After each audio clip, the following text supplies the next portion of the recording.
The rain was relentless that afternoon, hammering the windshield of Sofia's old Honda as she pulled into the daycare parking lot in southeast Denver. Her phone buzzed in the cup holder, a sharp ping that cut through the rhythm of the wipers. She glanced at it, expecting Marcus's usual text about picking up groceries or Emma's latest obsession with blueberry muffins. Instead, the words on the screen stopped her breath. Moving to Lisbon with Rebecca. Transferred savings to my account. Good luck with rent. Sofia's fingers froze on the steering wheel, the world narrowing to that glowing screen. Emma, her 5-year-old, was inside, probably clutching her art-covered backpack, waiting for her mother to sign her out. Sofia Martinez was 38, a freelance graphic designer who'd traded late-night client deadlines for bedtime stories. And now, apparently, she was the ex-wife of Marcus Reynolds, who had just detonated their life with a single text. Their savings, $45,000 scraped together over 9 years of marriage. Every client project, every skipped vacation, gone. The checking account had $412. Rent of $2,400 was due in 4 days. Sofia forced herself out of the car, rain soaking her jacket as she crossed the lot. Inside, the daycare smelled of markers and graham crackers, a comforting chaos. Emma ran to her, blonde curls bouncing, her voice bright. "Mommy, did you bring my goldfish crackers?" Sofia knelt, pasting on a smile that felt like a lie. "Not today, sunshine. How about we grab some on the way home?" Her hands trembled as she signed the clipboard, the daycare teacher's cheerful chatter fading into static. Marcus's text looped in her mind, each word a fresh cut. Rebecca was his assistant, all designer clothes and sharp ambition, always lingering too long at his office parties. Sofia had ignored the warning signs, his late nights, the locked phone, the way he'd brush off her questions with a laugh. Now those signs were a neon billboard. In the car, Emma buckled into her booster seat, humming a song about butterflies.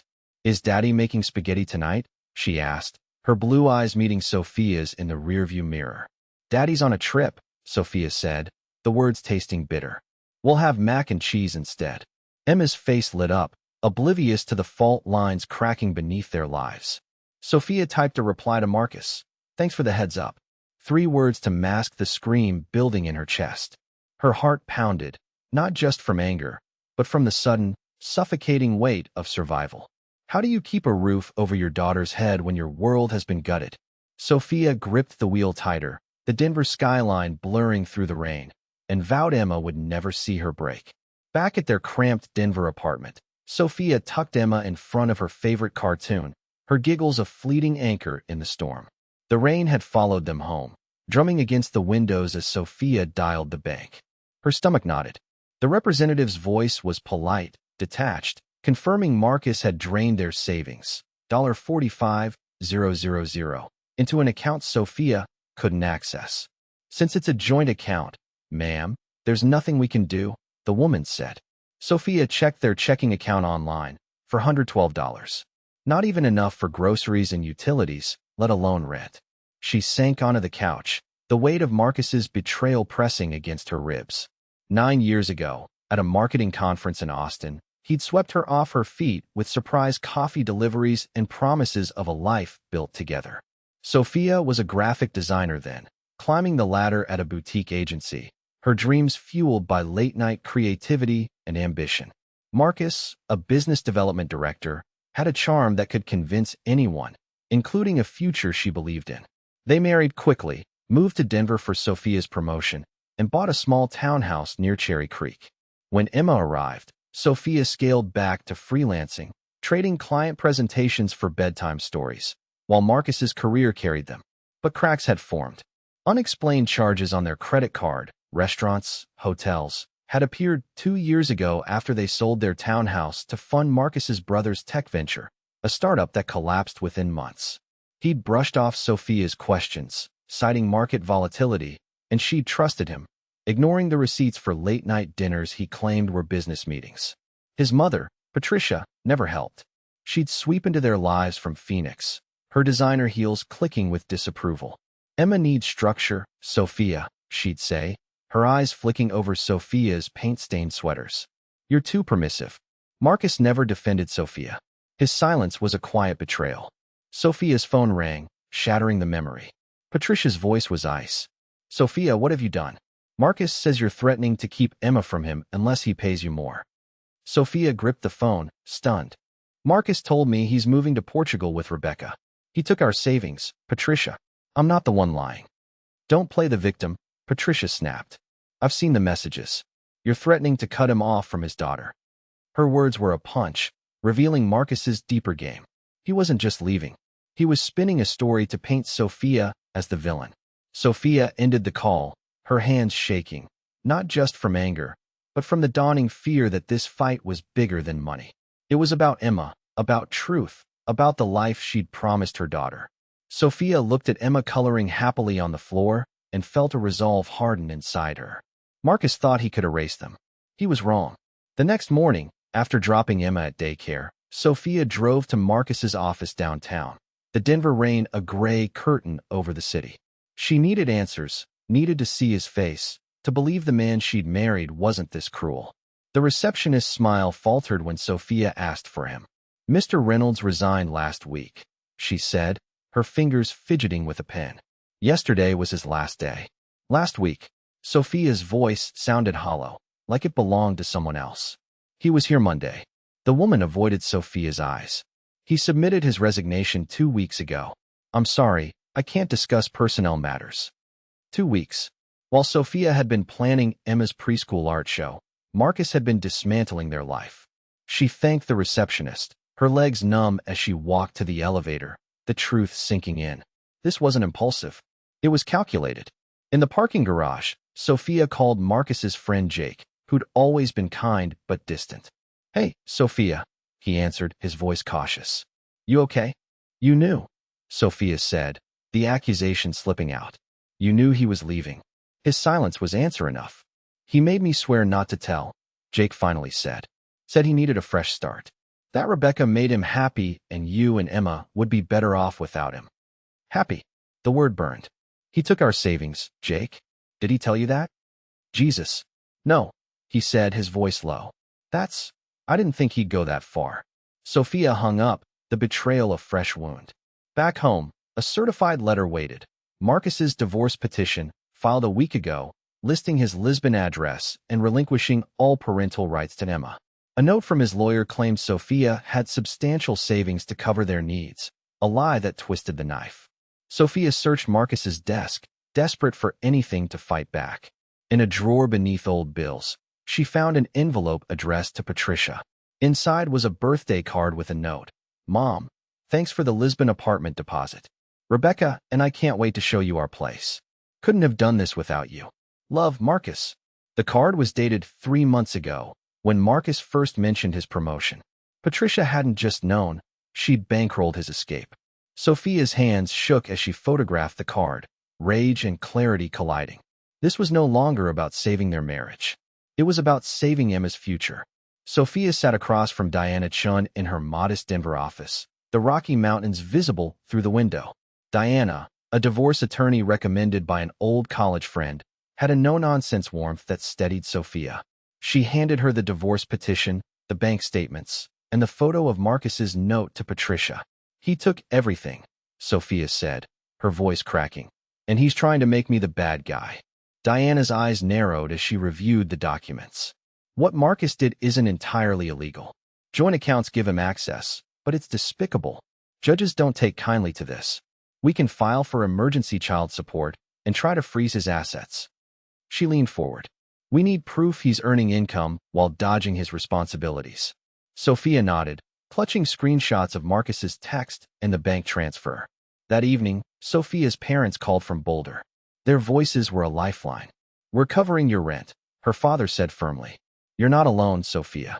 Their support eased the knot in Sofia's chest, giving her space to breathe, to fight. Later, with Emma asleep, Sofia searched Marcus's abandoned desk again.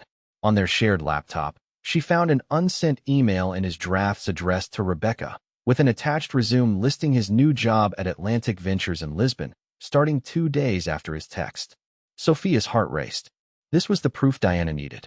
She forwarded it to her attorney, her fingers trembling with a mix of hope and fury. Marcus thought he could vanish, But Sofia was finding the threads of his lies, pulling them apart one by one. For Emma, she'd become relentless.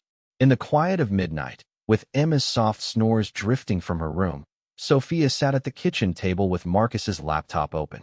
She'd remembered his predictable passwords, Emma's birthday, their anniversary, and tried them on his cloud storage. It worked. Folders spilled open, each a piece of his betrayal. Transfer confirmations, emails to Rebecca, and a document labeled Custody Strategy. Sofia's stomach churned as she read it. Marcus and Patricia planned to use her anxiety struggles after Emma's birth, which she'd overcome with therapy, to paint her as an unstable mother and take Emma to Portugal. The words blurred as tears stung Sofia's eyes. She'd trusted Marcus during those difficult months after Emma's birth, when sleep was elusive and worry felt overwhelming. He'd seemed supportive, bringing her tea, encouraging her to see a therapist. Now she saw it for what it was, ammunition. Worse was Patricia's text to him, dated months ago, laying it out. Once you're settled in Lisbon, we can push for custody. Her history gives us leverage. Among the files was a screenshot of a Swiss account with $45,000, set up with Patricia's help years ago. The discovery wasn't just a financial lifeline. It was proof of their conspiracy. Sofia sent everything to Diana, her hands shaking not from fear, but from a growing fire. Marcus and Patricia thought they could erase her from Emma's life. They didn't know she'd fight like hell to keep her daughter safe. Sofia's phone rang as she was helping Emma with a watercolor project, her daughter's laughter a brief reprieve. The number was unknown, but the voice was unmistakable. Rebecca, her usual confidence frayed. Sofia, we need to talk, she said. Marcus is falling apart, and I'm done. Why should I care? Sofia asked, keeping her voice low so Emma wouldn't hear. He's hiding money from me, too, Rebecca said. Another account in Monaco, over $200,000. He booked a flight to Denver tomorrow, and he's unhinged. I'm worried about what he'll do. Sofia stepped onto the balcony, the Denver skyline dim under clouds. What do you want, Rebecca? Protection, she said. If I give you evidence, I need immunity. Marcus will come after me when he knows I talked. Sofia consulted Diana, who crafted a deal. Immunity for Rebecca in exchange for full documentation. By evening, Rebecca sent bank statements showing the Monaco account, plus a sworn statement detailing Marcus and Patricia's months-long plan to abandon Sofia and secure Emma. Rebecca's betrayal of Marcus wasn't loyalty to Sofia. It was self-preservation, but it gave Sofia the final piece she needed. As she saved the files, her heart pounded with a strange mix of dread and triumph. Marcus was coming back, but Sofia was ready. The Denver courthouse was a cold, imposing building, but Diana's steady presence grounded Sofia as they prepared for the emergency hearing. Inside, they faced Marcus's lawyer, a slick man in an expensive suit, and to Sofia's surprise, Patricia, her face a mask of disdain. You should be ashamed, Patricia hissed, but Diana cut her off, warning she'd be called as a witness for aiding Marcus's abandonment. In the courtroom, Diana laid out her case with surgical precision. Marcus's text, the drained savings, the Lisbon job, the Swiss and Monaco accounts, and the custody conspiracy. The custody strategy document, detailing their intent to use Sofia's anxiety against her, drew a sharp glance from the judge. Marcus's lawyer tried to spin Sofia as the aggressor, but the judge silenced him. I've seen enough, she said, her voice steel. She granted their motions. Marcus's accounts were frozen. Sofia received temporary full custody of Emma, and Marcus was restricted to supervised visitation. As they left, Patricia's glare followed Sofia, but she felt a flicker of victory. For the first time, she wasn't just surviving. She was fighting back and winning. The next morning, Sofia's phone rang. An international number. This is Carlos Silva, HR at Atlantic Ventures, Lisbon, a man said. We received an email from you about Marcus Reynolds' employment.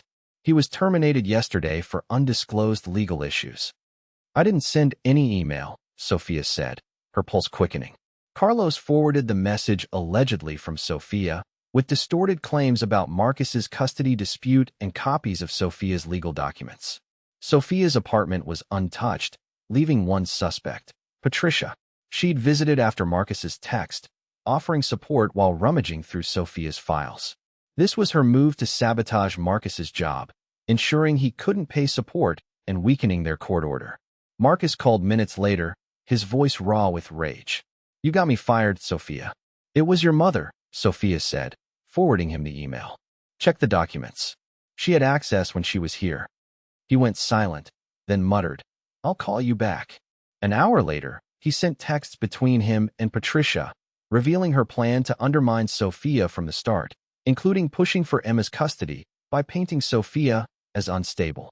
The betrayal cut both ways. Marcus hadn't known the full extent of Patricia's manipulation.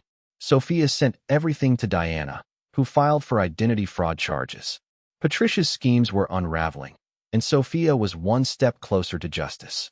With Rebecca's evidence in hand, Diana secured an emergency restraining order hours before Marcus's flight landed in Denver. Airport security detained him, serving the order and a summons for the next day's hearing. His call from the security office was venomous. "I came to fix things, Sofia." With a one-way ticket, Sofia shot back, Rebecca's intel proving true. "See you in court." The hearing was a reckoning. Diana presented the Monaco account, the custody conspiracy, and Patricia's identity fraud. Marcus's lawyer floundered, his defense crumbling under the weight of evidence. The judge ordered a forensic accounting, uncovering not just their $45,000, but additional funds Patricia had hidden for Marcus. The courtroom felt electric, each ruling a brick in the wall Sofia was building around Emma's future. Marcus's defiance faded, his eyes meeting Sofia's with something like regret. But Sofia was done searching for the man she thought she knew. The months after the hearing brought quiet justice and unexpected transformation. The forensic accounting exposed Marcus and Patricia's hidden funds, leading to civil penalties for both. Patricia faced identity fraud charges, her social standing crumbling when her Phoenix Country Club learned of her actions. Marcus's reputation in Denver's business world tanked, his abandonment detailed in public court records. He rarely used his supervised visitation rights, fading from Emma's life like a shadow. Rebecca returned to Portugal, her immunity agreement a clean break from Marcus's chaos. But Sofia's story was just beginning. With the recovered funds as a foundation, she rebuilt her design business, this time focusing on luxury real estate marketing. Her talent caught the attention of James Wellington, a successful property developer who'd made his fortune in sustainable luxury developments across Colorado. Their meeting at a gallery opening was electric. James was captivated not just by Sofia's beauty, but by her resilience and creative vision. He'd been following her legal battle in the business community, impressed by her strength. Within 6 months, they were inseparable. Within a year, they were married in a small ceremony overlooking the mountains. Now, Sofia stood in the kitchen of their dream home in Aspen, a stunning modern masterpiece James had designed specifically for her and Emma. Floor-to-ceiling windows framed snow-capped peaks, while Emma's artwork hung in custom frames throughout their spacious, light-filled rooms. "Mommy, can we paint by the big window today?" Emma asked, now 7 and thriving in her private school, her confidence blooming in their new life. "Of course, sweetheart," Sofia said, watching her daughter set up her easel. James walked in from his home office, pressing a gentle kiss to Sofia's temple. "How's the Wellington Gallery project coming?" he asked, referring to Sofia's latest venture, her own art gallery featuring local artists, funded by James, but entirely Sofia's vision. "The opening is next month," Sofia smiled. "I never imagined this life was possible." James pulled her close. "You deserved every bit of happiness, and more." As Sofia looked around their dream home, Emma chattering excitedly about her latest painting, she thought about Marcus's text, "Good luck with rent," that had meant to break her. Instead, it had sparked a transformation she never could have imagined. She wasn't just surviving anymore. She was thriving, surrounded by love, security, and endless possibility. Every canvas she painted now told a story not of betrayal and battles, but of renaissance, love, and dreams coming true beyond her wildest imagination. To everyone who's followed this incredible journey, thank you. You've walked with Sofia through heartbreak, legal battles, and ultimately, the most beautiful new beginning. If Sofia and Emma's transformation moved you, hit subscribe and join us. Every story we share reminds us that sometimes our darkest moments are just the beginning of our greatest chapters. Keep believing in your own plot twists, and we'll meet you where dreams become reality.